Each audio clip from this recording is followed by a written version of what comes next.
Thank you for tuning in to Hacks and Hobbies with your host, Junaid. We're visited by our amazing guests coming from all walks of life. Want to learn their story, their struggles, and their journey on how they got to where they are today. So stick around.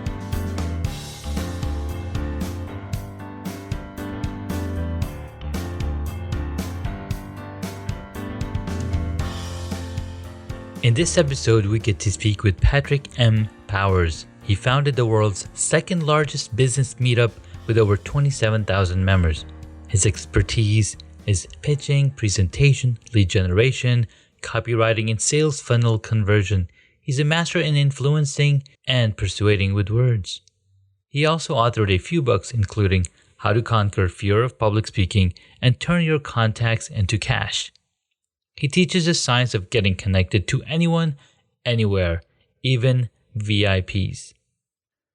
His meetup group of 27,000 entrepreneurs is mainly in London and through the website vipdinners.com. Let's learn more about how Patrick M. Powers got started.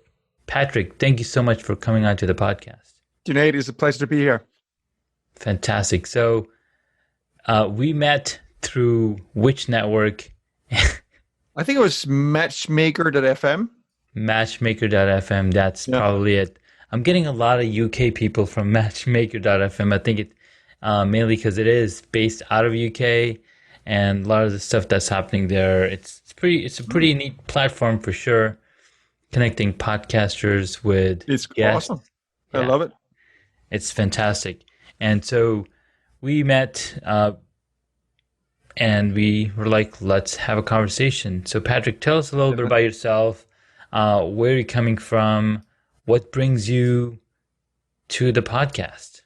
Yeah, absolutely. So I'm born in Denmark, and I lived there until I was about 36. My weird accent is just a combination of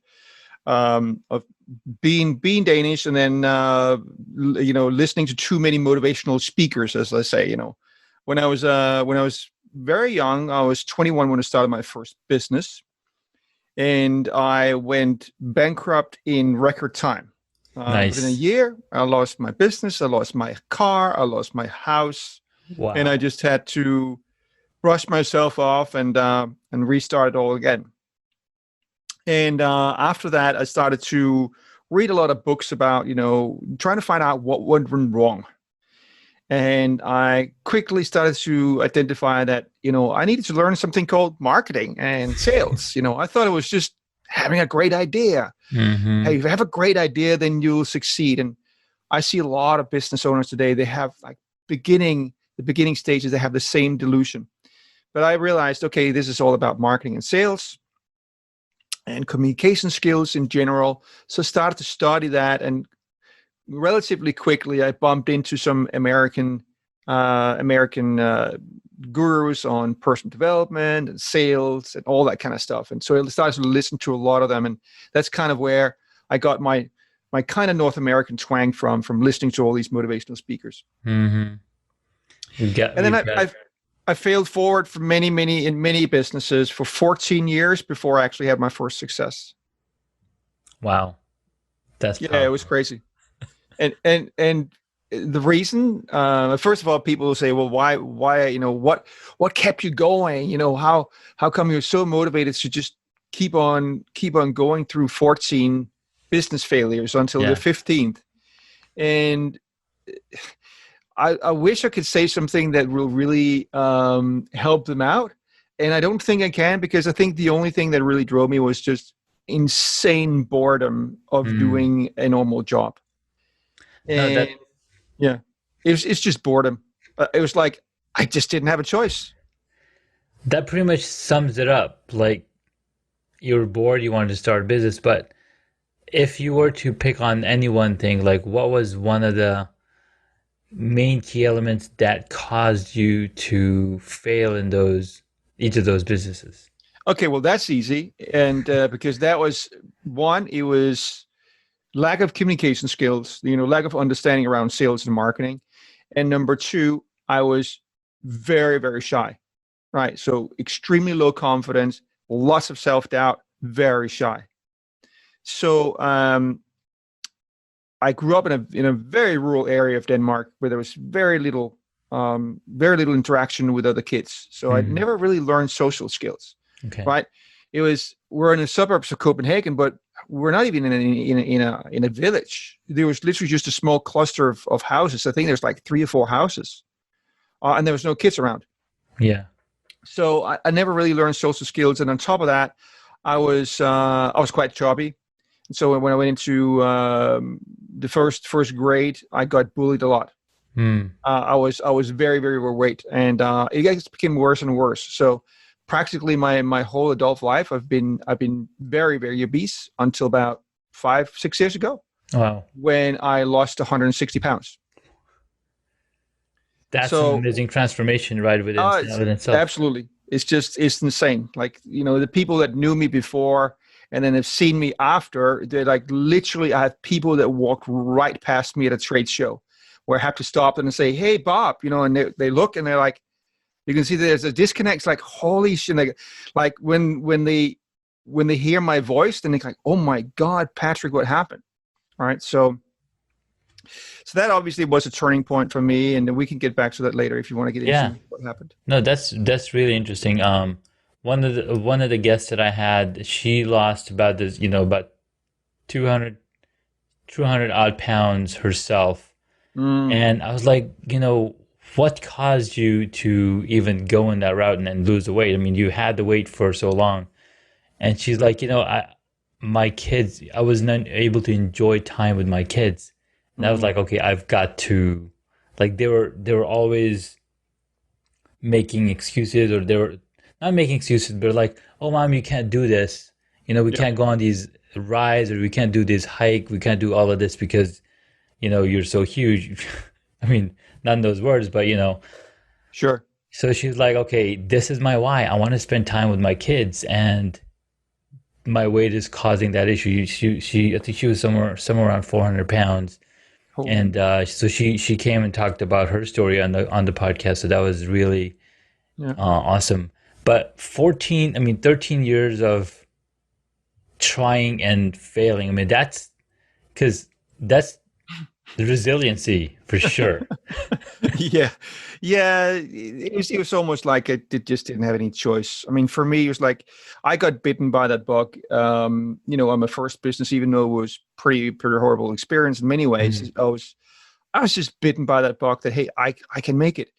And I want to. And then I heard stories of people that has failed multiple times, and I thought, you know what, I could be one of them. Yeah, I can't just kind of resign and just give up on my dreams and my goals. I just couldn't do that. So I just kept on failing forward, and so grew pretty slowly. But then late 2002, hmm, I just reached a point in my life where I was so just intensely fed up with my life. yeah, I would say it was deep emotional pain. And then to top it up, my girlfriend left me right after I proposed to her, which, hmm, she actually said yes, and she was crying. And then literally 2-3 weeks later, we had like a small quarrel, like literally something completely insignificant, and she said, "This is it, boom." And I was, I was in shock. yeah. So all that just emotional pain, it just came crashing down on me, and I said, "This is it. This is literally it. I cannot take this life anymore. Hmm. I will do something different. You will see me on the mountaintop or dead on the side of the mountain. There is no in between." Right. That's And that it's just a massive shift, and an instant shift. And then things started instance. happening very, very quickly for me after that. That's the way you said it. It's really poetic because in life we struggle as entrepreneurs. We struggle, and we want to get to that next level top. And we keep thinking about, why are people pulling me down? And I saw this video earlier today, and the image was, there's three people on the mountain. One is on the top, one is in the middle, and one is on the bottom. He's like, you are the guy in the middle, and the people who are throwing rocks at you are the ones down there. These are the haters. The Mm, guys that are already on the top, they would never do that because they've gone through the struggle. absolutely. They 100%. want more people up here so they can celebrate, so they can Yeah. mentor. Yeah. And like the way you said it, I'm either going to make it to the top of the mountain or be found dead lying on the side of the bed.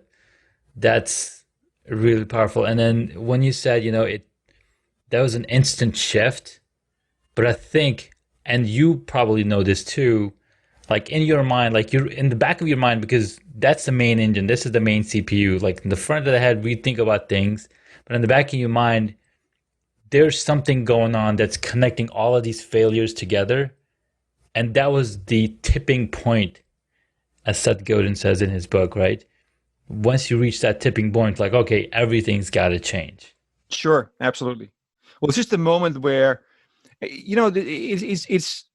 it's always scary to move outside of your comfort zone, and there's always fear or discomfort in some way associated with change. And if the perception of that discomfort is bigger than the discomfort of your life right now, you're not going to move. The moment the discomfort of the now becomes bigger than the perceived discomfort of what you have to do becomes bigger, you just change instantly. Right? And that's what I did. There was just this intense discomfort. I cannot stand it anymore. I will do something, and I will do whatever it takes, whether I feel ready for it. I will do it whatever it takes, whether I feel comfortable doing it. I don't care about that anymore. Yeah. All I care about is getting results and changing my life. And That's then amazing. it was literally like night and day, Junaid. It was almost like, and I don't really, I'm not a religious person, but it almost, that period of my life, it felt like there were forces that was helping me, because everything just fell into place. It was insane. Yeah. No, that's really beautiful. And it's almost like you're in a well, and the only way to get out is to stack blocks of bricks underneath you to get out. Mm-hmm. So every time you're putting that block down, you're getting a step up, but you're still in the water.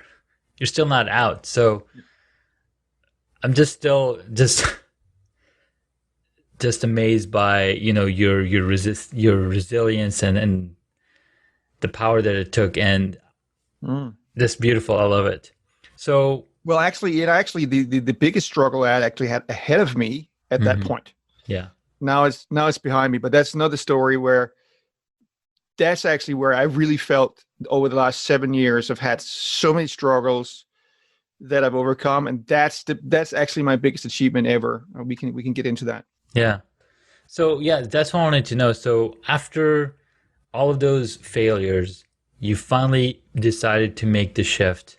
Yep. What happened after that?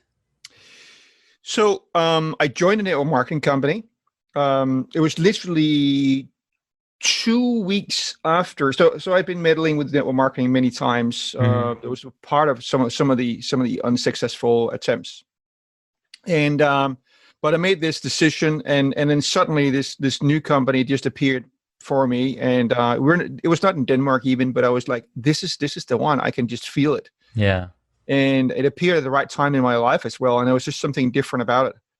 And I said, okay, this is it. I had promised myself that I would do whatever it took, so I couldn't let myself be held back by the fact that this company was not in Denmark yet, right? So the people that was involved in it, that I was in contact with, I told them, look, I'm mega committed to do this, and if so be it, I have to move to the US, or I have to move to UK to do this.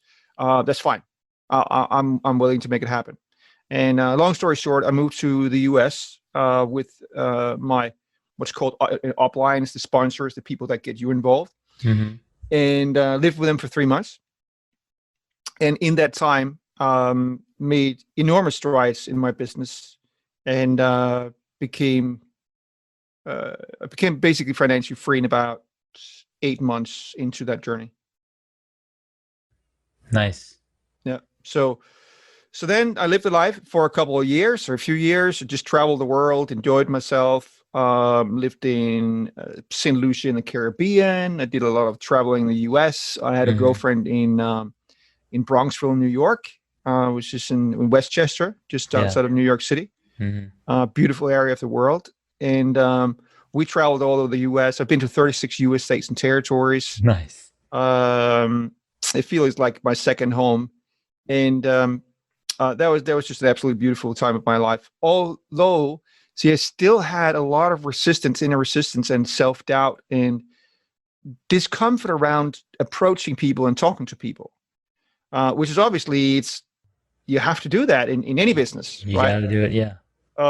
So I became quite lazy because now I was living the life, right? And I won awards, the fastest growing distributor in Europe. We had within a year 4,500 people in my team that grew to 10,000 in 2 years. Hmm. So I became lazy and what's the word I'm looking for? Complacent. Yeah, exactly. Right. And so in my enormous wisdom, I decided to sell that company because I thought, well, now you're this hotshot, and I can just flick my fingers and build it all back if I want to. I want Yeah. some new challenges, and that was one of the biggest mistakes I've ever made in my life. Things just came tumbling down Yeah. for a couple of reasons. First of all, I sold a business with the deal that I was going to get 20% of the profits for 5 years. I did get some money up front, but the people that took it over, I obviously had calculated into my plans that I was going to get 20% for 5 years. So I had all my expenses paid, and Based off of that. I didn't have to worry about anything for 5 years. Yeah. But they ran it into the ground quite quickly. So suddenly I had 20% of very, very little, and then eventually 20% of nothing. Yeah. So then suddenly I was living in this beautiful waterfront property in Dominican Republic in the Caribbean, and just running out of money. That was very, very scary. Yeah. Wow, man, that's a lot of experience. No Yes. doubt. Yes. Oh yeah. Oh my God. Wow. It's funny. I was working with some people recently where, I was helping them out with some sales, and we were talking about some people that had done some things, and I said, "Oh yeah, I've done that as well." And then some other people that said, "Oh, I've done this," and said, "Oh yeah, I've done that." And it's like I kind of felt like in the end that they almost believed that I was lying, because it was almost like I've done whatever it, everything. they Yeah. said, I've tried it, I've been there. I lived in 8 different countries in the world now. Yeah. I think eight or nine. I had so many. I still love learning new things, and that's also my thing. I become quite easily tired, so I have tons of different hobbies. I love fishing, I love chess, I love music, Yeah. cooking. Cooking is one of my passions. So I always get involved in lots of different things and lots of hobbies because I just love learning new things. That's really powerful. So what is the one thing that's keeping you motivated right now? It's, I would say, really making a huge impact in the entrepreneurial world. So I built this. Well, it's a couple of things. I mean, that's a little bit more on a higher level. What really is my passion on and purpose, which I feel is to connect entrepreneurs and give them the skills they need to go out and succeed. And so I built a business community here in London called Entrepreneurs in London, and it's become actually the second biggest business meetup group in the world. We are over 27,000 members now, and now uh, I've been approached by investors that want to actually help me scale it worldwide. So we're building a platform. It's going to be a training platform, a network, a tribe, where we have the training platform online and a way to connect online, but we're going to have meetup groups all over the world. So we can meet in the real world, which I firmly believe that is so necessary, even more today than it actually ever has been, because lots of people hiding by the computer and the screen. It's so much easier to do that. Yeah. And because of that, we're lacking this human connection, which is so important. No, you're absolutely right. And we're I mean, human beings are resilient, so we're making the best of it because of this pandemic. But like, because of the pandemic, being in this one Facebook group, we've been going live every day, Mm. doing coffee chats. and making them Zoom calls. So if anybody wants to come and join, have a conversation. So I've built some good relationships through that. So if I wasn't doing that, I don't think I would have met that many people, because now that we're working from home, we have kind of like, okay, we're not going anywhere. We have a lot of convenience to be able to jump into one call from another call to another call. Yeah. I'm talking to people all over the world. I mean, I'm talking to you in London. I'm talking to people in, other states and other countries. So it's kind of made the world a little smaller place. But then again, we don't have that face-to-face communication. Like right now, I'm looking at the camera, so you can feel that I'm looking at you. Yeah. But again, I know you're looking back at me. But again, it's not the same as when we're in person. No, it's not. It's not quite the same. And we can't give each other a hug, which is also super important. It's just hardwired into us that this It is. we're touching other people. That signals trust and bonding, right? Yeah. Yes, absolutely. So yes, that's one thing that drives me is creating this platform for entrepreneurs to be able to connect. It's a tough journey, and like for me, I felt extremely alone because there was nobody in the family that could really understand me. Sure. It's like, well, why in the world would you want to become an entrepreneur? It's like, just get a safe job. So I'm just not made for it. It's the butterfly effect. You're the butterfly. They're all caterpillars. Yeah. Yes. Absolutely. So yes, that drives me. My own need for freedom as well. To have the freedom that I used to have. And it's getting very, very close to being there. And my plans is to live in Vancouver Island, Canada over the summer, and then Australia over the winter. Nice. Fine. Those are some really beautiful places for sure. Oh yeah. Yeah. Amazing. Man, I've learned so much in such little time. I mean, so I was going through, some of the stuff that you've done over the years, and you got to be, did interviews on Forbes, interview on BBC, with, Entrepreneurs on Fire with John Lee Dumas. Yep. So pretty awesome episodes there. What was your experience with talking with John Lee Dumas? Because I've listened to some of his episodes, and he's a brilliant man.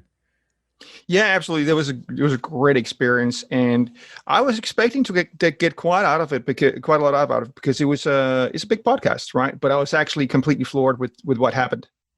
So at the end of the podcast, I had back then was selling a couple of different ebooks, and I basically said to the listeners, "Hey, you can get one of these 2 ebooks for free if you send me a message on Facebook, and tell me that you're coming from this show, and tell me which one of them you want." Yeah. Right. The first day that went live, I had 350 Facebook friend requests. Wow. In the first day, right? First day, 350. Yeah. Yeah. And then over 3 days, there was 700. Wow. Yeah. And then it started to taper off a little bit after the third day, but I say during the first week, it was probably I kind of stopped counting after the first 700. Yeah. But I would say approximately 900. Okay. So and then they all requested an ebook from you, and helped you build your email list. Yeah. It was pretty insane, actually. So that was my first experience with how powerful podcasting could be, and ever since I've kind of been in love with podcasting. Yeah, podcasting has been it's been a pretty intense passion of mine. I mean, I started a podcast a little late, but I had started one back in 2012, and it was me, myself, and 2 of my cousins, and we called this podcast "Still Brewing It" because we keep thinking about ideas, and we're like, we're still working on this idea, but we're just going to talk about it anyways. Yeah. So it was pretty fun, and there was a lot of obstacles back then. Sure, if I had spent more time on it, I mean, we all have full-time jobs, and if I had spent a little more time on it, maybe we could have kept going. But then the other problem that was, we didn't have we didn't have applications like Zoom, we didn't have hosting services like Anchor, and the only way we could record a conversation was either through software that you have to pay for, or we ended up using Google Hangouts. So that was a pretty intense, pretty good experience overall. Mm-hmm. But I've been involved with marketing, and it's been very fascinating to me, like marketing, internet marketing. I've followed it for the past, 20 years. There used to be, and I know there still is, the Warriors Forum.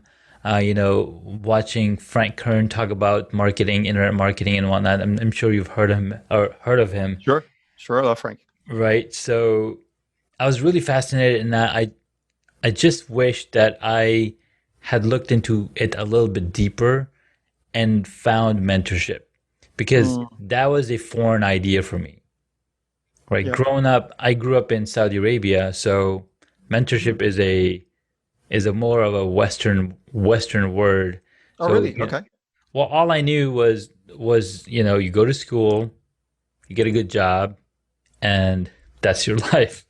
But I Mm. was like, but I later on realized over the past 5 years that there's a lot of entrepreneurship in my blood from my parents' side, from my grandparents.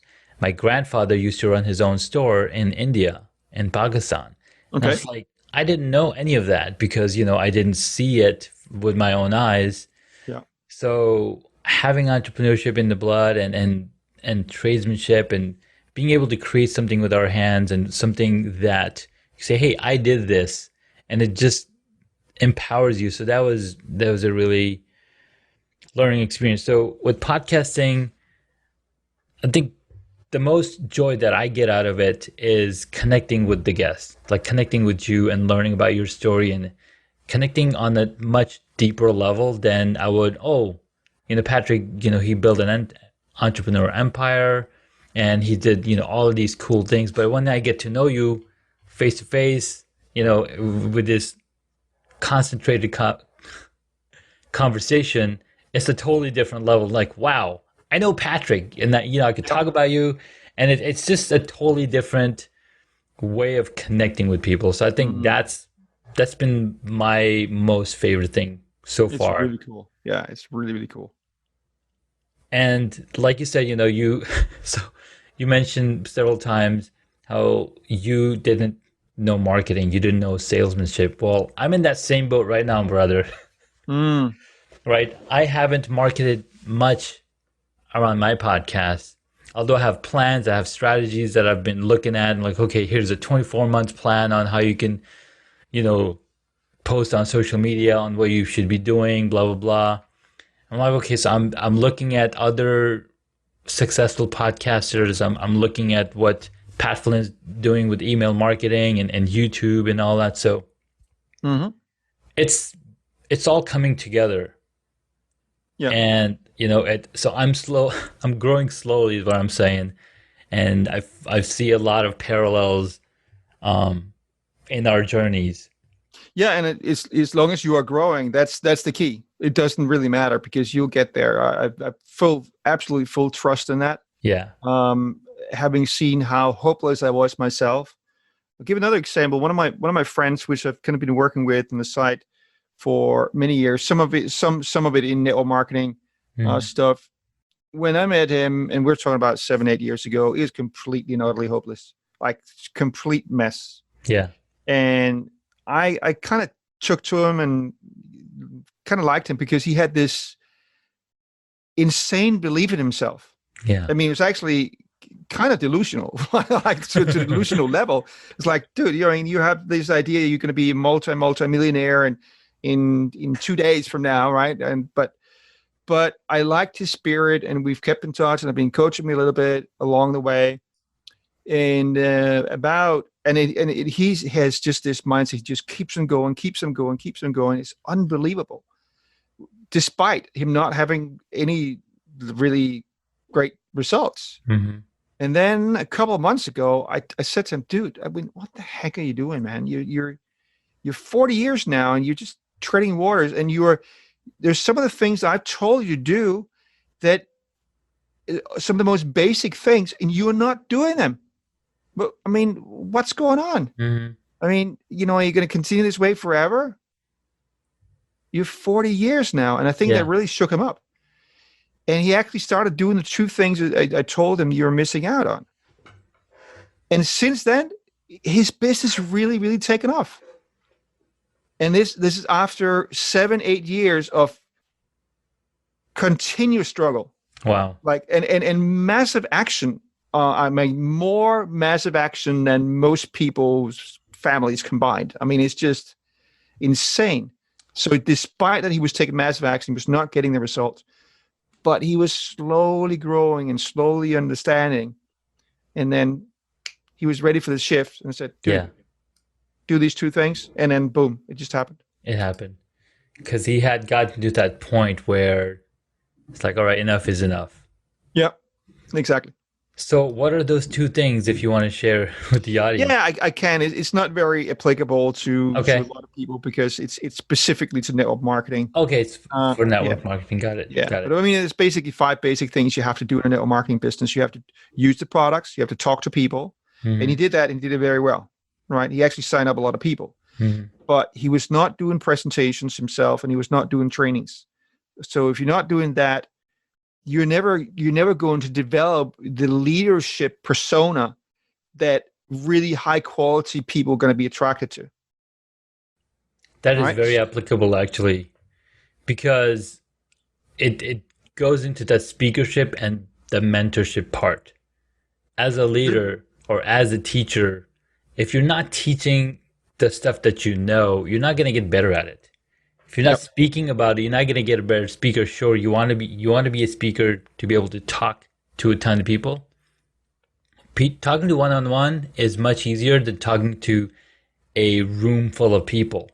Yeah. Because you're not going to get that direct feedback like a one person will, like, oh yeah, everybody's intently looking at you. And then the more you practice, the more better you get at speaking. Right? You run in your mind, okay, this is a speech I'm going to give. And I think Toastmasters develops that skills too. Like if anybody's looking to go become a better speaker, Toastmasters is a way to go, because within 2 years, you would have given at least 100 speeches if you gave a speech every week. Yeah.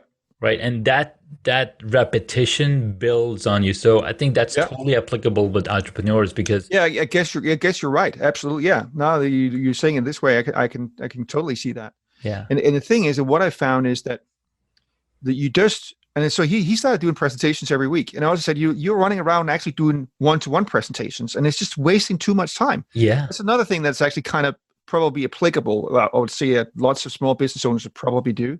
Mm-hmm. And then they stop doing the things that is scary because it scares them. And it's like, if you want to become successful, you cannot be led by your emotions, because your emotions will actually keep you where you are. Amen. You have to look at what is it that is the most effective thing to do, and then you have to do it whether it's comfortable or not. You just do the most effective thing to do. And the most effective thing for him to do at that point was start doing group presentations. And then after doing them for a while, what happens is other people will start to look at that person as a leader, because it takes some guts to get up there. Yeah. Right. And funny enough, he's very, very well spoken.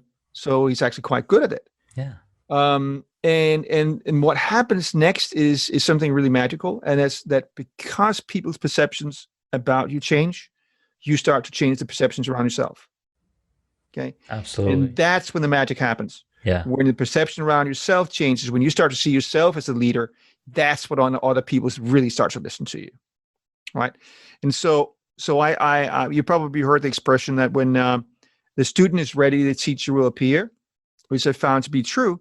However, I also found it's true that when the teacher is ready, the students will appear. Okay. Yeah. Yeah. It works the other way around as well. It does. Yeah. Absolutely. Wow, that's so powerful, because I'm looking at all the experiences that I've had, and then in movies and TV shows. Like, for example, there was a TV show on Showtime called Becoming a God in Central Florida. It's all Okay. around network market. It's all around network marketing. Oh, really? And yeah. And the main Wow. guy they depicted, the one who would give the big speeches and everybody would like worship him. He looks a lot like Dan Kennedy. If you know Dan Kennedy with that Of long course. mustache. Yeah, yeah, So of if you course. go check out that show, even the episode or even the trailer, you'll see, oh my God, there's a lot of I parallels would with love it. to see that. Although I'm not involved in network marketing actively anymore, but I do a lot of training and Sure. coaching for network marketers. So I would Yeah. absolutely love to see that. What do No, you say it's I called again?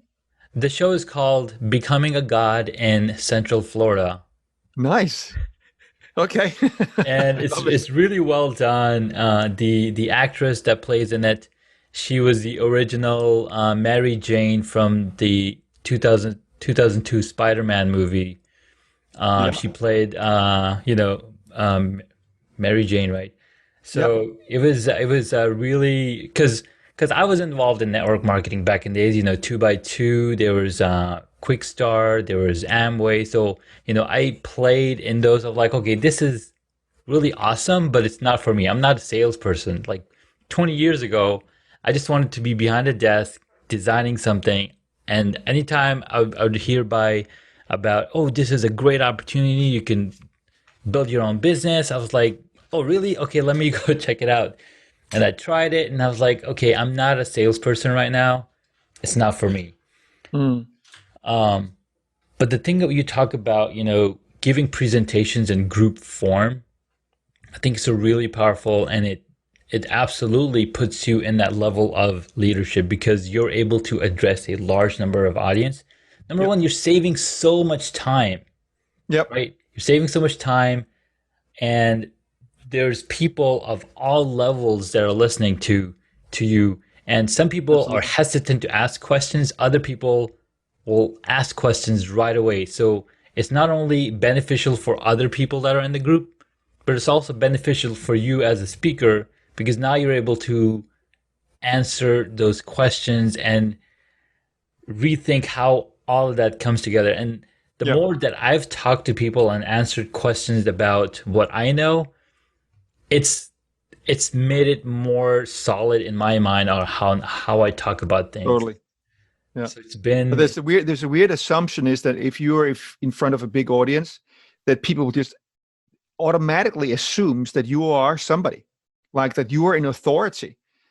You put somebody up in front of 50 people, 100 people, they'll just automatically assume that you are the leader, you're an authority, and absolutely. so that it gives you a lot of benefits to be up in Yeah. front of the group.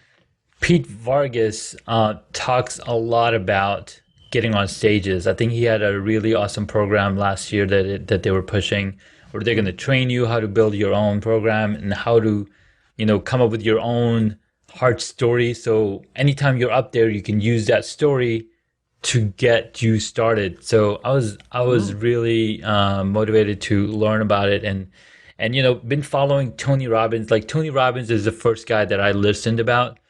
I was actually watching him. It was late at night. I was traveling and it's like 3 a.m. at night. Now turn the TV on and there was an infomercial going on. This is like in 2003. And I was like, oh my God, this guy's been talking inside my head. Like I need his Mm. CDs. So Yeah. that was really powerful learning from him. And then I learned about, all the other guys like Ken Dale and Frank Kern and all these guys through that. Hmm. So it's been pretty amazing. So dude, this was awesome conversation, really powerful around marketing, around leadership, about around success through failure. Mm. I love it. Awesome. So, do you have anything to add before I go to a set of questions that we asked towards the end Yeah. of the podcast? So I would just really, really love to just really have a plea to anyone listening, and that is to just never, never, ever um, give up on yourself and your dreams. Be your own best Absolutely. friend. Be Absolutely. your own best friend, and just believe in your dreams, no matter how crazy they are. They might not be something that is not meant to happen, but you don't know until you try. Yeah. And then you'll learn something in failing, and then you'll find another idea, and then you'll go for that, and then you'll find another idea, and so on until the real you and the real purpose and everything is revealed. Yeah. And there's a match between what you're supposed to become and what the world is looking for. And I firmly believe that will be revealed if you just keep on going forward. So don't give up on your crazy dreams. I love it. Thank you so much. That was so powerful from Mr. Powers. Right. No, that was absolutely right, because as you say, you come up with one idea and you keep going and you're like, okay, that idea didn't work. Well, let me try another idea. And then eventually you start forming these links between these ideas, and it becomes something so much powerful and bigger than life itself. Yep. All right. So at this point, I want to ask some really quick questions that I ask my guests, because this is Hacks and Hobbies. We want to know, and you did mention that you love having a ton of hobbies. What is the one hobby that you wish you got into? Kite surfing. Kite surfing. Oh, Yep. yeah, I've seen people do it, and it looks really, really awesome. It was completely awesome. Yes. I probably will get into it one day. Fantastic. Well, do send some photos when you do. Definitely. Yeah. All right. What did you want to be when you were a child? I wanted to be a biologist. Mm. I've always been fascinated by nature, and I just wanted to learn everything about animals and spend my time with animals. And I went into what's equivalent to college, probably in the Danish school system. It's a little bit different. It's kind of the stage before university. Mm-hmm. And just completely flunked. It's a long story, but Yeah. gave up on that dream. But that was my big dream. Well, you can watch National Geographic and Planet Earth. Sure. They talk a lot about animals. It's pretty fascinating. But I mean, I've observed animals. I'm a beekeeper myself, right? So we have beehives nice. in our backyard. Yeah. And we just raised a garden, a veggie garden lately. So just watching these bees work, it's just amazing. Like, it's predefined in them what they need to do, where they need to go. Yeah. Like, it's amazing how those mechanics are, like, that programming is built into them. Yeah. And as human beings, we have some kind of programming, but we have a very intense power of curiosity. And I mean, I have 3 children, and I see them grow, and I see them learn from our behavior, and it's just beautiful. It's like, I didn't teach you that. You probably saw me do it. Yes. That's awesome. Awesome. I love it. And curiosity, basically, curiosity, in my opinion, is so magical, and so many more people could benefit from being more curious. Absolutely. Absolutely. All right, next question. What is your favorite movie or TV show? My favorite TV show was Breaking Bad. Oh, It's so awesome. I just finished watching the season 5 of Better Call Saul. Oh, okay. That's the I never prequel. really got into that. Is that worth seeing? That's a prequel to all of it. Yeah. Initially, Okay. season 1, I was like, okay, let's see what's happening. There's a lot of stuff that's unrelated, and then season 2, I'm like, okay, this is happening, and then you start seeing the characters that were in Breaking Bad. Oh, cool. I'm like, okay, Yeah. this is cool. So now there's one more season left, and then I think that's the last season, because they say it's 6 years before Breaking Bad started, so Yeah. they're gonna connect it eventually. I'm like, okay, this is exciting. Cool. I'll check it out. Let's check it Now, out. my favorite movie was Bohemian Rhapsody. Oh, that You've was seen a it? good one. I've seen it, yes. Oh my God. The I latest just one. absolutely, oh my God. It really touched me so deeply. And I think it's because it's his journey to just really do what his dreams are, Yeah. and becoming that person that he was supposed to be. And remember especially the scene where he's sharing with the band that he's got AIDS. Yeah. And I'm even becoming emotional about it now that he's saying, Mhm. don't feel sorry for me because I did what I was supposed to do. I was put on this earth, and he does this thing, touch of the heavens, Yeah. right? That thing about that you did what you absolutely love doing, and that journey to do that. That's just it's so deeply. I mean, I think that's one of the reasons why I'm so passionate about building this entrepreneurial community, because I love when other people have Mhm. breakthroughs Oh, and just gets to that life they want to get to. Is something that deeply, deeply touches me. yeah. A movie that was similar to me in that same passion was The Greatest Showman. Oh, I haven't seen it. Oh my God. If you Okay. loved Bohemian Rhapsody, you're gonna love this movie. Because there's even a song called A Million Dreams. I close my eyes and I have all these dreams that these are things that I want to do. And then when you see his journey as a child, and he's a child of a, of a of poverty, right? And you see his journey and where he ends up in the movie. And then Mm. Hugh Jackman just plays a really amazing role. And then the musical numbers are just awesome. Like you can listen to the soundtrack over Mm. and over and over. It's just really well done. You definitely want to check it out. Awesome. Will do. All right. And that on that note, this question, what movie would you choose if you got to play a character in it? So you get to be the star of the Mm. show. That's a really good question. The first thing that just popped into my mind was Luke Skywalker. Yes.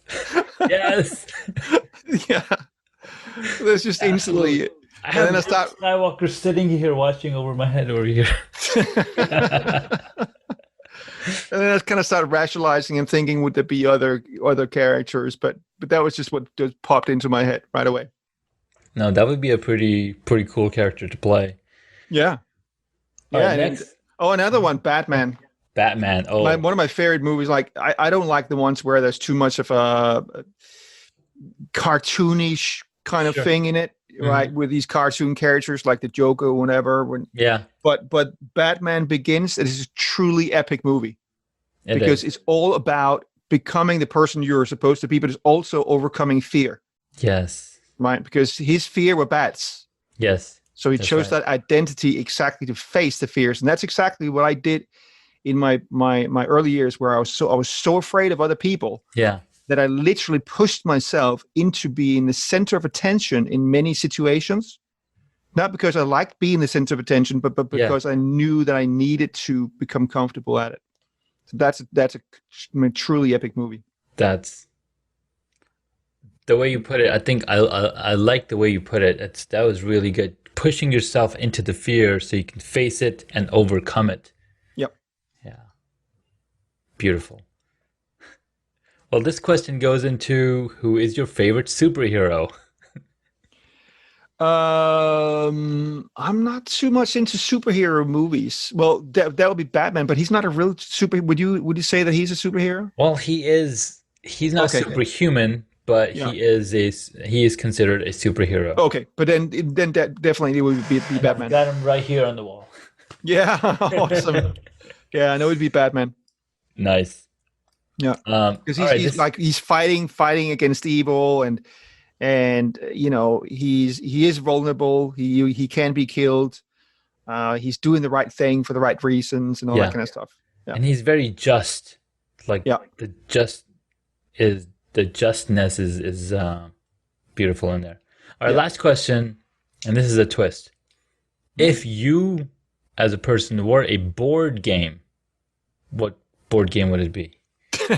I have no idea because I haven't played board games for Forever. 2 decades or something like that. I can't Hmm. even remember. The only board game that I can remember, is Monopoly. And you know what? I mean, yeah. Well, I mean, chess as well. I mean, Yeah. I used to play Oh, chess. Actually, strategy. I was quite good, and I was playing in a chess club. But that's probably a little bit. I would never be a really good chess player because I'm just not mathematical enough in my brain, I probably would be Monopoly. Perfect. Yep. I've gotten a lot of Monopolies. I got to compile a chart of all the Monopoly board games I have. Yeah. This is awesome. Well, where can my audience find you? I know you have. Well, if they're into marketing business, they can go to my website, patrickmpowers.com, and grab a sample of my new book, Nice. The New Marketing Manifesto. If they're not into business, they can always find me on social media, on Facebook and LinkedIn, just under the name Patrick M. Powers. Just facebook.com/Patrick M, like in mother, Powers. Perfect. I'll be sure to include the links and the podcast show notes. Thank you so much, Patrick. This was a lot of fun, and absolutely. I hope to keep in touch and, talk with you soon. Definitely. Thank you so much for inviting me. Thank you so much. Congratulations, you made it to the end of the episode. Thanks so much for listening to our guest on this episode. Please send me an email at junaid@hacksandhobbies.com to tell me what you loved about our guest today. You could find links mentioned in this episode on the hacksandhobbies.com website.